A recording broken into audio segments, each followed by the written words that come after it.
Hello, everyone. I'm Renown Zero, and we are back again talking about Netflix's live-action Avatar series is taking out how ist Sokka was in the original. As you can read it there, what the word is. A lot of moments in the animated show apparently were iffy. As someone like Tyler would say, yes, let's dumb things down for a quote modern audience and take away the growth of his character. His respect for the Kyoshi warriors was due to the fact that he was super ist to them, got schooled, and then humbled himself. That humility led to his training with them. So we'll read this article here from Variety. When Avatar The Last Airbender makes its live action debut on Netflix, because of course it's Netflix, you know, the network that took out He-Man from the He-Man show and didn't make Geralt the main character of the Witcher series, which led to Henry Cavill leaving to do Warhammer with Amazon. Next month, Sokka's ism will be toned down considerably. In an interview with Entertainment Weekly, cast members Keo Wentio and Ian Owsley informed fans that Sokka's sexism was discussed during the live-action show's development and was deliberately cut away as it had no place in the new remake. Because of course they need to make it for a more modern audience who gets offended by everything or fake offended by everything. Quote, there's more weight with realism in every way, Owsley said, which prompted Keo Wentio to reveal, I feel like we also took out the element of how ist Sokka was. I feel like there were a lot of moments in the original show that were iffy. Again, if you're going to adapt something, adapt it.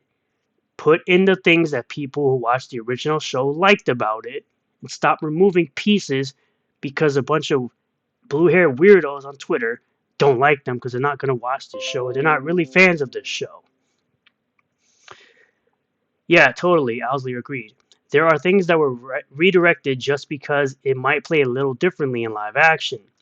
As Entertainment Weekly notes, quote, there are entire Reddit threads about Sokka's sexism, discussing how the original Sokka, prior to his character journey, so of course this was part of the character growth that this character had in the show.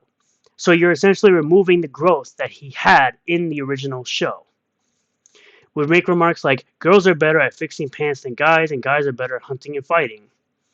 Not exactly sexism. I mean, back in the olden days, the guys hunted and the women gathered and took care of the family. Sokka's sexism won't be the only difference Avatar fans see in Netflix's The Last Airbender. Showrunner Albert Kim previously said the show does not begin the same way the animated series does, which it should if you're adapting the show. The live action series will also show the genocide of the Airbender people in the rise of the Fire Nation, which was only alluded to in the animated series. Quote, that was a conscious decision to show people that this is not the animated series. So then don't call it Avatar The Last Airbender, call it something else. Because if you're not going to follow the storyline of the animated series, don't make it.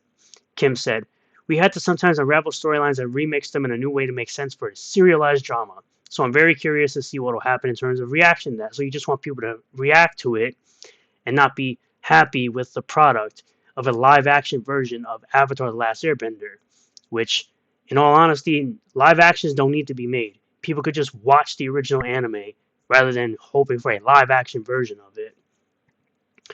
Avatar The Last Airbender creators Brian Konietzko and Michael Dante DiMartino spent 2 years developing a live action adaptation for Netflix before they shocked fans by announcing their exit due to creative differences, which left Kim as the sole showrunner.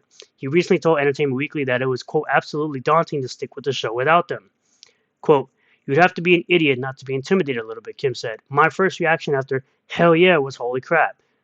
Do I really want to do this? Is there a way to improve upon the original? No, the original will always be better. Whenever you tackle something that's already beloved by millions of fans, you have to ask yourself those questions. All you have to do is take the animated series and create it into live action 1-to-1. This is what manga and anime do. And obviously, there are things in the manga that aren't shown in the anime. For the most part, it's a 1-to-1 adaptation. It's not hard to do.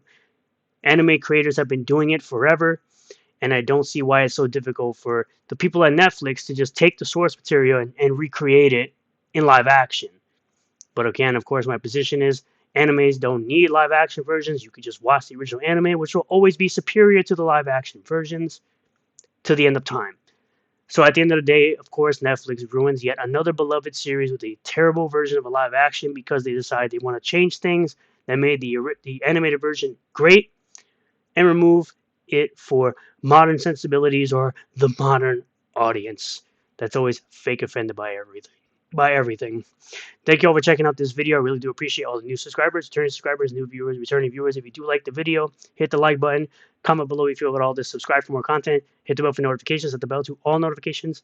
That way you'll get a notification anytime I post a new video or go live. And I'll see you all in the next one. Peace.